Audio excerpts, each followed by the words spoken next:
Hello नमस्ते, welcome to अलीका classes. वेद का topic start किया था। ये वेद के टॉपिक की 5वीं क्लास है। इससे पहले की जो क्लासेज है उनमें हमने ऋग्वेद के विषय में पढ़ा था। ऋग्वेद के जो इम्पोर्टेंट सूक्त है उनके विषय में पढ़ा था। इसके बाद यजुर्वेद किया था। यजुर्वेद के जो भी इम्पोर्टेंट फैक्ट थे वो सब किए थे। इस क्लास में हम सामवेद के विषय में पढ़ेंगे। सामवेद से संबंधित जो भी इम्पोर्टेंट पॉइंट है उसे हम पढ़ेंगे। क्लास स्टार्ट करते हैं। सामवेद जो है, इसमें जो आपको ये साम शब्द दिखाई देता है, साम शब्द का अर्थ होता है गायन। इसमें जो है गायन से संबंधित मंत्र है, यानी कि जो भी बातें दी गई हैं, जो भी विषय दिया गया है वो गायन से संबंधित है। साम का अर्थ क्या होता है? गान। साम का अर्थ होता है गान। इसलिए इसमें जो बातें दी गई है वो इसके नाम के अकॉर्डिंग ही दी गई है। इसमें गायन के विषय में, यानी कि गाना, इसकी जो भी विषय वस्तु है, इसका जो भी विषय है, इसका जितना भी कंटेंट है, सारा का सारा कंटेंट जो है वो गान पर आधारित है। जैसे कब हमें तेज आवाज़ में गाना चाहिए, कब हम ऊंचे स्वर में गाएंगे, कब हम धीरे स्वर में गाएंगे, कब हमें अपने स्वर को धीमा करना है, कब हमें अपने स्वर को ऊंचा करना है। इस पे जो भी बातें बताई गई है वो गान के विषय में बताई गई है। गान का विश्लेषण किया गया है। गान के कौन कौन से विकार होते हैं, गायन करते समय कहाँ पर विराम देना चाहिए, कैसे अभ्यास करना चाहिए, यानी कि इसमें जो भी बताया गया है वो गायन से संबंधित बताया गया है। आपको ध्यान रखना है, साम का अर्थ होता है गान और सामवेद में जो वर्णन किया गया है वो गायन से संबंधित किया गया है। सामवेद के विषय में पढ़ते हैं। सामवेद का देवता कौन है? सामवेद का देवता सूर्य को या आदित्य को कहा जाता है। आपको ऑप्शन में कोई एक ही मिलेगा, आपको ध्यान रखना है। सामवेद का देवता कौन है? सामवेद का देवता सूर्य या फिर आदित्य है। जैसे आपको ध्यान होगा, ऋग्वेद का देवता अग्नि है, यजुर्वेद का देवता वायु है। सामवेद का देवता कौन है? सूर्य या आदित्य। सामवेद का आचार्य किसे माना जाता है? जैमिनी को। सामवेद का आचार्य किसे कहा जाता है? जैमिनी को। आपको याद रखना है, जैमिनी जो आचार्य है उन्हें सामवेद का आचार्य कहा जाता है। सामवेद का पुरोहित के विषय में आप जानते हो, पुरोहित वही होता है जो वेद का उच्चारण करता है, यानी कि जो जिस वेद का उच्चारण करता है वो उस वेद का पुरोहित होता है। सामवेद का पुरोहित क्या कहलाता है? सामवेद का पुरोहित उद्गाता कहलाता है। जैसे यजुर्वेद का क्या कहलाता था? अथर्वयु। ऋग्वेद का क्या कहलाता था? होत्री। आपको ध्यान रखना है, कई बार यही क्वेश्चन पूछ लिया जाता है, ऋग्वेद का पुरोहित क्या कहलाता है, यजुर्वेद का पुरोहित क्या कहलाता है, सामवेद का पुरोहित क्या कहलाता है। आपको ध्यान रखना है, सामवेद का पुरोहित क्या कहलाता है? उद्गाता। नेक्स्ट पॉइंट है सामवेद का उपवेद। सामवेद का उपवेद कौन सा है? गांधर्व वेद। आपको याद रखना है, सामवेद के उपवेद का नाम गांधर्व वेद है। अब तक जो हमने पढ़े, ऋग्वेद, यजुर्वेद, सामवेद, तीनों का एक एक क्या है? उपवेद है। तीनों का एक एक उपवेद है। इन तीनों का ही एक एक उपवेद है। इसके बाद जो अथर्ववेद आएगा उसके कई सारे उपवेद हैं। नेक्स्ट है सामवेद की शाखाएं। सामवेद की शाखाओं की संख्या में नहीं बताया गया है कि सामवेद की इतनी शाखाएं हैं। सामवेद का आपको याद रखना है, सामवेद की हजारों शाखाएं हैं। सहस्त्र का अर्थ होता है हजारों, यानी कि जो सामवेद है इसकी हजारों शाखाएं हैं। और ये किसने कहा है? पतंजलि ने। और कहाँ पर कहा है? महाभाष्य ने। पतंजलि के महाभाष्य के अनुसार सामवेद की हजारों शाखाएं हैं। उनमें से कितनी उपलब्ध है? 3। आपको ये भी याद रखना है किस वेद की कितनी शाखाएं उपलब्ध है और कौन कौन सी शाखा उपलब्ध है। सामवेद की कितनी शाखाएं उपलब्ध है? 3 शाखाएं। और ये 3 शाखाएं कौन कौन सी हैं? राणायनीय शाखा, कौथुमीय शाखा, जैमिनीय शाखा। जो ये राणायनीय शाखा है, राणायनीय शाखा महाराष्ट्र में प्रसिद्ध है, कौथुमीय शाखा गुजरात में प्रसिद्ध है, जैमिनीय शाखा कर्नाटक में प्रसिद्ध है। आपको ध्यान रखना है कौन कौन सी 3 शाखाएं उपलब्ध है। सामवेद से संबंधित ब्राह्मण। सामवेद से संबंधित कितने ब्राह्मण हैं? 9। आपको ये भी ध्यान रखना है, सामवेद से संबंधित 9 ब्राह्मण उपलब्ध हैं। सामवेद से संबंधित कितने ब्राह्मण हैं? 9। डायरेक्ट क्वेश्चन पूछ लिया जाएगा कि सामवेद के कितने ब्राह्मण हैं? 9। इसके विषय में पूछा जाता है क्योंकि सबसे ज़्यादा जो ब्राह्मण है वो सामवेद के ही है, इसलिए जो क्वेश्चन बनता है सामवेद से ही बनता है कि सामवेद के कितने ब्राह्मण हैं। आपको ध्यान रखना है, सामवेद के 9 ब्राह्मण हैं। कितने ब्राह्मण हैं? 9 ब्राह्मण हैं। नेक्स्ट है सामवेद के 2 भाग है। सामवेद के कितने भाग हैं? 2 भाग। जैसे हमने पढ़ा था यजुर्वेद के कितने भाग थे? 2, एक शुक्ल यजुर्वेद और दूसरा कृष्ण यजुर्वेद। सामवेद के भी 2 भाग किए गए हैं, एक पूर्वार्चिक और एक उत्तरार्चिक। आपको ध्यान रखना है कौन कौन से 2 भाग हैं? पूर्वार्चिक, उत्तरार्चिक। जो पूर्वार्चिक भाग है इसमें 6 प्रपाठक है और जो उत्तरार्चिक भाग है इसमें 9 प्रपाठक हैं। इसके साथ ही आपको ध्यान रखना है पूर्वार्चिक में 4 पर्व है। क्या है? 4 पर्व है। इन पर्वों को कांड भी कह दिया जाता है, इसलिए आपको ध्यान रखना है।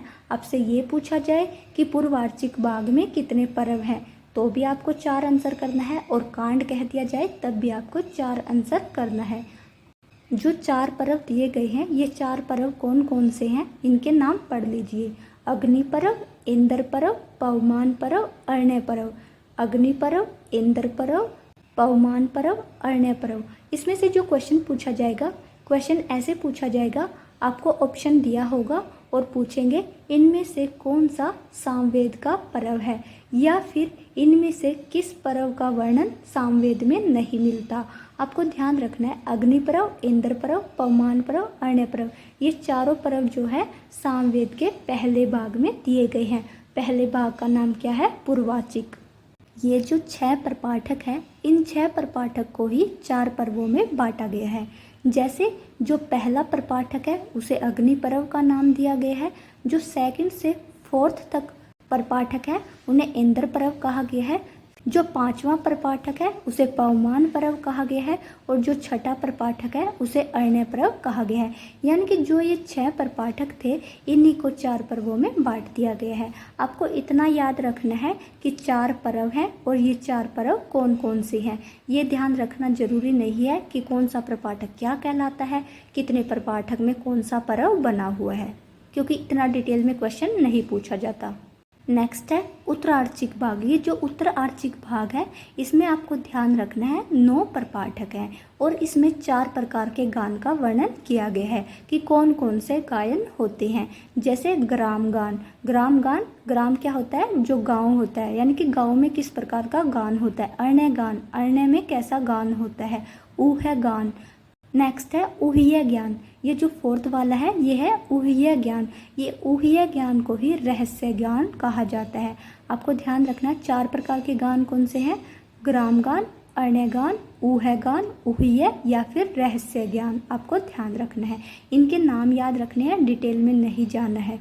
जो इम्पोर्टेंट पॉइंट है वो यहाँ तक है, इनको बस एक बार देख लेना कि किसे क्या कहा जाता है, कौन सा उपवेद है, आचार्य कौन है, ब्राह्मण कितने हैं, शाखाएं कितनी हैं, उपलब्ध कौन सी हैं। आपको ये सब सामवेद के विषय में ध्यान रखना है। सामवेद के विषय में ये भी याद रखना है, सामवेद में गान के साथ साथ 7 अनुष्ठानों का वर्णन किया गया है, और ये 7 अनुष्ठान कौन से हैं? दशरात्र, संवत्सर, एकाह, अहोन, सत्र, प्रायश्चित, शूद्र। ये इनके नाम ध्यान रखने हैं। इसके विषय में आपको इतना ही ध्यान रखना है कि सामवेद में 7 अनुष्ठानों का वर्णन किया गया है। नेक्स्ट है शाखा। ये इम्पोर्टेंट है, सामवेद की शाखाएं पूछी जाती है, ऑप्शन में दिया होगा इनमें से कौन सी सामवेद की शाखा है या फिर कौन सी इनमें से सामवेद की शाखा नहीं है। इनके विषय में आपको ध्यान रखना है। सामवेद की जो शाखाएं हैं और ये वो शाखाएं हैं जो उपलब्ध है। सामवेद की कितनी शाखाएं उपलब्ध थी? सामवेद की 3 शाखाएं उपलब्ध थी, और वो तीनों कौन सी है? रामायणीय शाखा, कौथुमीय शाखा, जैमिनीय शाखा। आपको ध्यान रखना है कौन कौन सी शाखाएं सामवेद से संबंधित है और कौन सी उपलब्ध है। सामवेद से संबंधित इतने ही इम्पोर्टेंट पॉइंट है, सामवेद के विषय में इतना ही पढ़ेंगे। सामवेद से संबंधित कोई भी इम्पोर्टेंट सूक्त नहीं है जो एग्जाम में पूछा जाता है और जिससे क्वेश्चन बनते हैं। सामवेद के विषय में जो इम्पोर्टेंट फैक्ट थे वो हमने बता दिए हैं। अभी हम जो पढ़ेंगे वो अथर्ववेद के विषय में पढ़ेंगे। अथर्ववेद से क्वेश्चन पूछे जाते हैं, अथर्ववेद इम्पोर्टेंट है। जैसे क्वेश्चन ऋग्वेद से पूछे जाते हैं वैसे ही क्वेश्चन अथर्ववेद से भी पूछे जाते हैं, क्योंकि अथर्ववेद के जो सूक्त है वो भी इम्पोर्टेंट है और अथर्ववेद के जो उपवेद है वो भी इम्पोर्टेंट है। आपको अथर्ववेद अच्छे से पढ़ना है। अब हम अथर्ववेद के विषय में पढ़ते हैं। अथर्ववेद, अथर्ववेद जो है इसमें थरव धातु है। थरव धातु का अर्थ क्या होता है? गति करना। थरव धातु का अर्थ क्या होता है? गति करना। ये यहाँ पर आप को दिया भी गया है। ये क्वेश्चन नहीं पूछा जाता। आपको ध्यान रखना है कि अथर्व जो है इसमें थर्व धातु है। थर्व धातु का अर्थ क्या होता है? गति करना। लेकिन हमें तो अथर्व दिखाई दे रहा है। अब ये अथर्व क्या है? ये जो है न्याय तत्पुरुष होकर बना है। आपने देखा होगा जब हम न्याय तत्पुरुष करते हैं तो उसमें ए लग जाता है, तो ये थर्व धातु से न्याय तत्पुरुष होकर अथर्वन शब्द बना है। और आप सभी जानते हो जहाँ पर न्याय तत्पुरुष होता है वहाँ पर नेगेटिव बातें होती है, यानी कि कमी दिखाई जाती है, या फिर ये कहा जाता है कि ये है नहीं है। तो आपको याद रखना है अथर्वन जो है, अथर्वन का अर्थ हो जाएगा गति न करना। थर्व का अर्थ क्या था? गति करना। अथर्वन का अर्थ क्या हो जाएगा? गति न करना। आपसे क्वेश्चन पूछा जा सकता है अथर्वन में कौन सा समास है? आपको ध्यान रखना है न्याय तत्पुरुष समास है। अथर्ववेद को अथर्वों का वेद कहा जाता है। आपको ध्यान रखना है अथर्ववेद को अथर्वों का वेद कहा जाता है। इसमें अभिचार मंत्रों का ज्ञान होता है। अब तक हम जो पढ़ के आए थे, ऋग्वेद में क्या था? ऋचाओं का संग्रह था और देवताओं की स्तुति की थी। यजुर्वेद में क्या था? यज्ञों की विधि के विषय में बताया गया था। सामवेद में क्या था? गान के विषय में, यानी कि गायन के विषय में बताया गया था। कहाँ पर हमें स्वर ऊंचे करने हैं, कहाँ पर हमें गान करते समय स्वरों को घटाना है, कहाँ पर बढ़ाना है, यानी कि हमें गान के विषय में जानकारी दी गई थी। अथर्ववेद में जो है अभिचार मंत्रों का ज्ञान दिया गया है। अभिचार मंत्रों की जानकारी मिलती है, यानी कि हमें किस प्रकार से आचरण करना चाहिए। आप सभी जानते हो अथर्ववेद में जो विषय वस्तु दी गई है वो हमारे समाज से ज़्यादा मेल खाती है, यानी कि आज का जो हमारी सोसाइटी है, जो समाज है, वो बातें अथर्ववेद से मेल खाती है। ऋग्वेद से हमारा जो आज की सोसाइटी है वो मेल नहीं खाती है, लेकिन अथर्ववेद जो है सबसे बाद में लिखा गया था और जो हमारा समाज है वो कहीं ना कहीं आज भी अथर्ववेद के जैसा ही है। जैसे अथर्ववेद में वशीकरण, जादू टोना, जो औषधियाँ, इनका वर्णन किया गया था वो आज भी हमारे समाज में दिखाई देती है। आपको ध्यान रखना है अथर्ववेद जो है अथर्वों का वेद कहलाता है और अथर्ववेद में अभिचार मंत्रों का ज्ञान दिया गया है। आगे बढ़ते हैं। अथर्ववेद का जो ऋषि है अथर्वा है। अथर्ववेद के ऋषि का क्या नाम है? अथर्वा ऋषि। अथर्ववेद में कितने कांड है? 20 कांड है। अब तक जो हम पढ़ के आए थे, जैसे ऋग्वेद था, ऋग्वेद में कितने मंडल थे? 10 मंडल थे। यजुर्वेद के कितने पार्ट थे? 2 पार्ट। कौन से? शुक्ल यजुर्वेद, कृष्ण यजुर्वेद। उसके बाद हमने पढ़ा सामवेद के भी कितने पार्ट थे? 2 पार्ट थे, पूर्वार्चिक और उत्तरार्चिक। अब हम पढ़ रहे हैं जो अथर्ववेद है, इसमें कांड दिए गए हैं। क्वेश्चन पूछा जाता है कौन सा वेद है जो कांडों में विभाजित है? आपको ध्यान रखना है अथर्ववेद कांडों में विभाजित है। और कितने कांड है? 20 कांड है। आपको ध्यान रखना है अथर्ववेद में 20 कांड है। नेक्स्ट है अथर्ववेद का देवता। अथर्ववेद का देवता कौन है? सोम। अथर्ववेद का देवता कौन है? सोम। आपको यहाँ पर ये ध्यान रखना है, अगर क्वेश्चन पूछा जाए अथर्ववेद का देवता कौन है? सोम, लेकिन आपसे पूछा जाए सोम देवता का वर्णन ऋग्वेद के कौन से मंडल में किया गया है? ऋग्वेद के 9वें मंडल में सोम का वर्णन किया गया है। और ये जो सोम है ये पृथ्वी स्थानीय देवता है। ये एक प्रकार की औषधि है, वनस्पति है। आपको इसके विषय में ध्यान होना चाहिए। और इसी को इंद्र का क्या कहा जाता है? सोमरस कहा जाता है। आगे बढ़ते हैं। अथर्ववेद। अथर्ववेद के आचार्य का क्या नाम है? अथर्ववेद के आचार्य का नाम सुमंतु है। आपको ध्यान रखना है किस वेद का आचार्य कौन है, किस वेद का देवता कौन है, यानी कि आपको ऋषि, देवता, आचार्य, पुरोहित, इनके विषय में अच्छे से जानकारी होनी चाहिए और इनमें कन्फ्यूजन नहीं होना चाहिए। अथर्ववेद का आचार्य कौन है? सुमंतु। अथर्ववेद का पुरोहित। अथर्ववेद का जो पुरोहित है वो बर्मा कहलाता है। आपको ध्यान रखना है अथर्ववेद का पुरोहित क्या कहलाता है? बर्मा कहलाता है। इससे पहले हमने पढ़ा था सामवेद। सामवेद का पुरोहित क्या कहलाता है? उद्गाता। अथर्ववेद का पुरोहित क्या कहलाता है? बर्मा। नेक्स्ट है अथर्ववेद के उपवेद। अथर्ववेद के उपवेद 5 है। आपको ध्यान रखना है अथर्ववेद के कितने उपवेद हैं? 5। ये 5 उपवेद जो है इसकी जानकारी हमें कहाँ से मिलती है? गोपथ ब्राह्मण से। ये जो गोपथ ब्राह्मण है ये अथर्ववेद का ही ब्राह्मण है। अथर्ववेद के ब्राह्मण का नाम क्या है? गोपथ ब्राह्मण। अथर्ववेद का जो ब्राह्मण है उससे हमें जानकारी मिलती है कि अथर्ववेद के 5 उपवेद हैं। और ये 5 उपवेद कौन कौन से हैं? सर्पवेद, पिशाच वेद, असुर वेद, इतिहास वेद, पुराण वेद। और ये आपको ध्यान रखने हैं, इनका नाम भी याद रखना है क्योंकि ये यूजीसी नेट में पूछा जा सकता है या फिर आपके दूसरे जैसे DSSB में भी पूछा जा सकता है, लेकिन यूजीसी नेट में पूछे जाने के ज़्यादा चांसेज है। तो आपको ध्यान रखना है अथर्ववेद के जो 5 उपवेद हैं उनकी जानकारी हमें कहाँ से मिलती है और कौन कौन से उपवेद हैं। एक बार फिर से देख लेते हैं। सर्पवेद, पिशाच वेद, असुर वेद, इतिहास वेद, पुराण वेद। अब इनमें से सारे ही तो उपलब्ध नहीं है, कौन कौन से उपलब्ध है आपको ध्यान रखना है। इनमें से इतिहास वेद और पुराण वेद आपको ध्यान रखना है, 2 ही उपलब्ध है जिनका नाम है इतिहास वेद, पुराण वेद। इसके अलावा शतपथ ब्राह्मण, शतपथ ब्राह्मण जो है ये शुक्ल यजुर्वेद से संबंधित है। शतपथ ब्राह्मण से हमें ज्ञात होता है अथर्ववेद के 2 और उपवेद हैं। वो 2 और उपवेद कौन से हैं? विद्यावेद, मायावेद। आपको ध्यान रखना है, अगर गोपथ ब्राह्मण के अनुसार पूछा जाए तो 5 उपवेद होंगे, शतपथ ब्राह्मण के अनुसार पूछा जाए तो 7 होंगे। जो ज़्यादातर पूछा जाता है गोपथ ब्राह्मण के अनुसार ही पूछा जाता है। शतपथ ब्राह्मण के अनुसार कौन से उपवेद हैं? विद्यावेद व मायावेद। यानी कि ये जो 5 हैं ये तो है ही है, साथ ही साथ विद्यावेद और मायावेद भी बताए गए हैं। अथर्ववेद के विषय में एक बार फिर से पढ़ लेते हैं जितना पढ़ा है। अथर्ववेद जो है इसका ऋषि अथर्वा है और ये अथर्वन से बना हुआ है। अथर्वन में न्याय तत्पुरुष समास है जिसका अर्थ होता है गति न करना। अथर्ववेद में 20 कांड है। अथर्ववेद के देवता का नाम सोम है। अथर्ववेद का आचार्य सुमंतु है। अथर्ववेद का पुरोहित बर्मा है। अथर्ववेद के 5 उपवेद हैं, सर्पवेद, पिशाच वेद, असुर वेद, इतिहास वेद, पुराण वेद। शतपथ ब्राह्मण के अनुसार विद्यावेद व मायावेद भी अथर्ववेद के उपवेद हैं।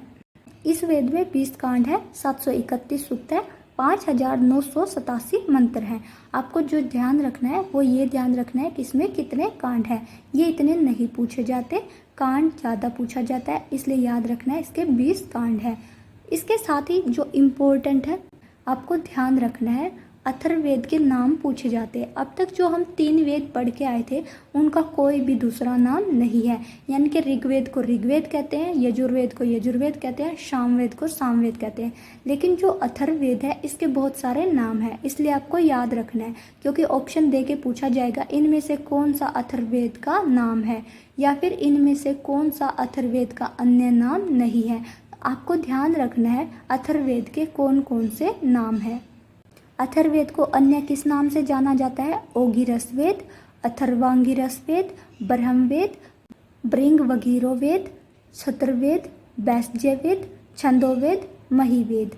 ओगिरस वेद, अथर्वा ओगिरस वेद, ब्रह्मवेद, भृंगवगीरो वेद, छत्रवेद, वैश्य वेद, छंदोवेद, महिवेद। और आपको ये सारे के सारे ही याद रखने हैं। अथर्ववेद को किन किन नामों से जाना जाता है वो अभी हमने पढ़ा। आपको अथर्ववेद के सारे नाम याद रखने हैं। ऐसा नहीं कि इनमें से कौन सा इम्पोर्टेंट है और कौन सा नहीं, इनमें से कोई भी पूछा जा सकता है, इसके सारे ही नाम इम्पोर्टेंट हैं। इसलिए आपको ध्यान रखना है अथर्ववेद को किन किन नामों से जाना जाता है। अथर्ववेद के सभी नाम याद रखने हैं। अब हम पढ़ते हैं अथर्ववेद की शाखाएं। अथर्ववेद की 9 शाखाएं हैं और ये किसके अनुसार है? पतंजलि के महाभाष्य के अनुसार। आपको ध्यान रखना है सायण ने भी अथर्ववेद की 9 ही शाखाएं बताई हैं। ये 9 शाखाएं कौन कौन सी हैं?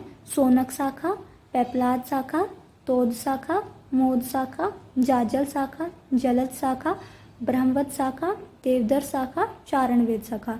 इन सभी शाखाओं के नाम आपको याद होने चाहिए क्योंकि जो ये शाखाएं हैं ये पूछा जाएगा। जैसे जो भी हमारी ये शाखाएं हैं इनमें से क्वेश्चन कैसे पुट होगा, इनमें से क्वेश्चन ऐसे दिया जाएगा, आपको या तो ये पूछा जाएगा कि इनमें से कौन सी शाखा किस वेद की है या फिर ये पूछा जाएगा इनमें से कौन सी शाखा किस वेद की नहीं है। इसलिए आपको सभी के नाम याद होने चाहिए कि कौन सी शाखा किस वेद की है। अब आपको ध्यान रखना है जो ये अथर्ववेद है, अथर्ववेद की कितनी शाखाएं उपलब्ध हैं? अथर्ववेद की 2 शाखाएं उपलब्ध हैं। कुल जो शाखाएं हैं वो 9 शाखाएं हैं और उपलब्ध कितनी है? 2 शाखाएं हैं। इससे पहले सामवेद पढ़ा था, सामवेद की कितनी शाखाएं थी? हजारों शाखाएं थी, लेकिन उपलब्ध कितनी थी? 3 शाखाएं। अथर्ववेद की कितनी शाखाएं हैं? 9। उपलब्ध कितनी है? 2। और कौन कौन सी उपलब्ध है? शौनक शाखा, पेपलाद शाखा। आपको ध्यान रखना है ये क्वेश्चन पूछ लिया जाएगा अथर्ववेद की कौन सी उपलब्ध शाखाएं हैं? आपको ध्यान रखना है शौनक शाखा, पेपलाद शाखा, अथर्ववेद की वो शाखाएं हैं जो उपलब्ध हैं। अब हम पढ़ेंगे अथर्ववेद के जो भी इम्पोर्टेंट सूक्त हैं। अथर्ववेद के सूक्तों के विषय में ध्यान रखना है कि कौन कौन सा सूक्त अथर्ववेद में दिया गया है। अथर्ववेद के सूक्तों के विषय में ये नहीं पूछा जाता कि ये कौन से कांड से लिए गए हैं, कौन से नंबर का सूक्त है। जो इम्पोर्टेंट होगा वो बता दिया जाएगा, लेकिन आपको ध्यान रखना है इसमें से ये क्वेश्चन नहीं बनता कि कौन से कांड का कौन सा सूक्त है। इसमें से ये क्वेश्चन बनता है अथर्ववेद का कौन सा सूक्त है और कौन सा नहीं है। यानी कि आपको ऑप्शन दिया होगा इनमें से कौन सा अथर्ववेद का सूक्त नहीं है, इसलिए आपको ध्यान रखना है कि कौन कौन से सूक्त अथर्ववेद के सूक्त हैं। पहला जो सूक्त दिया गया है राष्ट्र अभिवर्धन सूक्त, ये पहले कांड का 29वां सूक्त है। राष्ट्र अभिवर्धन सूक्त जो है इसमें राष्ट्र की वृद्धि के विषय में बताया गया है कि किसी इंसान को, किसी व्यक्ति को अपने राष्ट्र की वृद्धि में कैसे अपना योगदान देना चाहिए, यानी कि राष्ट्र की कैसे उन्नति होती है, कैसे विकास होता है। जैसे हमारा भारत है, हमारे भारत की सक्सेस में, उसकी उन्नति में, उसके विकास में क्या क्या चीज़ें इम्पोर्टेंट है और क्या क्या करना चाहिए, क्या किसी व्यक्ति का अपने देश के प्रति योगदान होना चाहिए, वैसे ही इसमें बताया गया है कि इसमें राष्ट्र की उन्नति का वर्णन किया गया है। आपको बस इतना ध्यान रखना है राष्ट्र अभिवर्धन सूक्त जो है अथर्ववेद से संबंधित है। नेक्स्ट है काल सूक्त, उसके बाद पृथ्वी सूक्त। जो ये पृथ्वी सूक्त है ये इम्पोर्टेंट है, इसके तो मंत्र भी पूछ लिए जाते हैं, सूक्तियाँ पूछ ली जाती हैं। आपको मंत्र दिया होगा या फिर सूक्ति दी गई होगी और पूछ लिया जाएगा कि ये जो हमने पंक्ति या सूक्ति ली है ये किस वेद से ली है।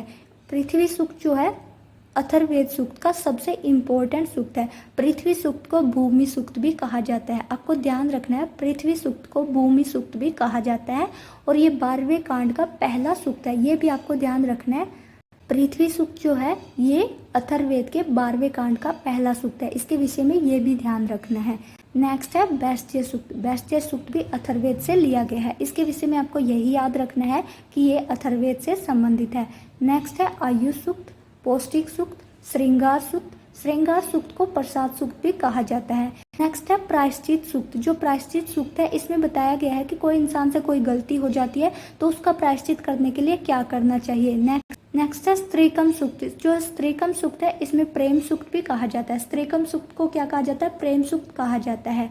इसमें क्या वर्णन किया गया है? इसमें वर्णन किया गया है कि कैसे कोई स्त्री अपने प्रेमी को या अपने पति को अपने वश में करे। जैसे आजकल ये लिखा रहता है ना, वह अपने प्रेमी या पति को वश में करने के लिए ये करना चाहिए, इस नंबर पे कॉल करो, तो इसमें ये सब बताया गया है। आपको ध्यान रखना है स्त्रीकम सूक्त को प्रेम सूक्त भी कहते हैं और इसमें वशीकरण का वर्णन किया गया है।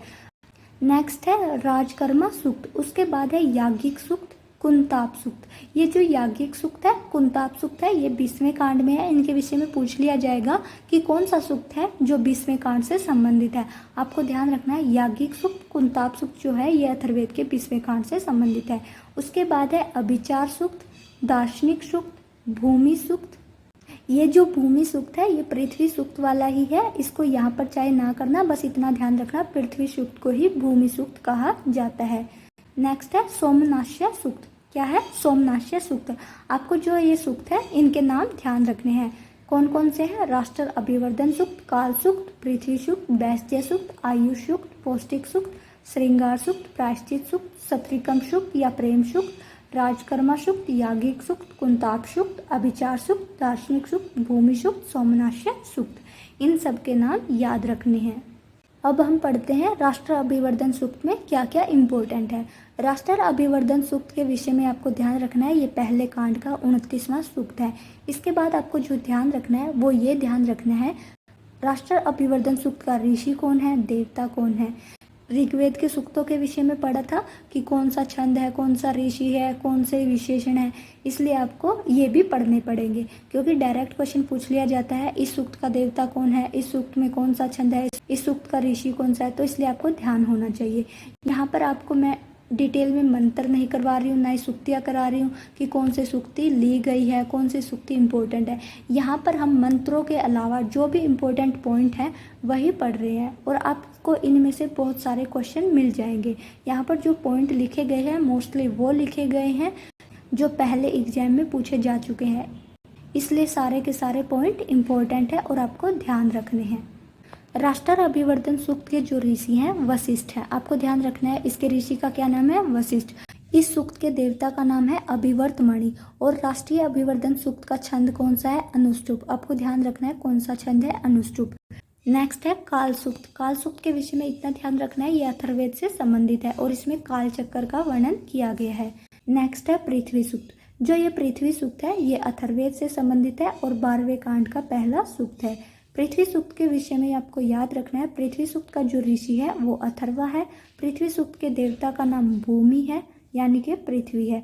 और इसमें 63 मंत्र है। आपको ध्यान रखना है पृथ्वी सूक्त में 63 मंत्र है। और ये क्वेश्चन कई बार पूछा गया है कि पृथ्वी सूक्त में कितने मंत्र है। पृथ्वी सूक्त जो है ये इम्पोर्टेंट है, इसमें से भी कई बार सूक्तियाँ पूछ ली जाती हैं। अभी हम सूक्तियाँ नहीं पढ़ रहे हैं, अभी हम वो सब इम्पोर्टेंट पॉइंट पढ़ रहे हैं जो एग्जाम में बार बार पूछे गए हैं। मंत्रों के विषय में हम बाद में पढ़ेंगे जब हमारा एक बार सिलेबस कंप्लीट हो जाएगा, क्योंकि अगर हम मंत्र पढ़ेंगे तो फिर सिलेबस कंप्लीट नहीं होगा और कई सारे इंपॉर्टेंट एग्जाम आ जाएंगे। क्योंकि मंत्रों से सूक्तियों से क्वेश्चन पूछे जाते हैं लेकिन बहुत कम पूछे जाते हैं। जो फैक्चुअल क्वेश्चन होते हैं उनसे ज़्यादा क्वेश्चन बनते हैं। और जो सूक्ति इम्पोर्टेंट होगी, बार बार पूछी जाती है, वो मैं आपको साथ ही साथ कराती जाऊंगी। लेकिन अभी तक ऐसा नहीं हुआ कि कोई आई हो और ना कराई हो। जो इम्पोर्टेंट पॉइंट थे वो करा दिए गए हैं, इनको अच्छे से ध्यान रखना, ये क्वेश्चन बार बार पूछे जाते हैं। अब इसके बाद जो नेक्स्ट क्लास होगी उसमें हम वेदों से संबंधित जो भी ब्राह्मण, आरण्यक और उपनिषद है उनके विषय में पढ़ेंगे। इस क्लास में इतना ही।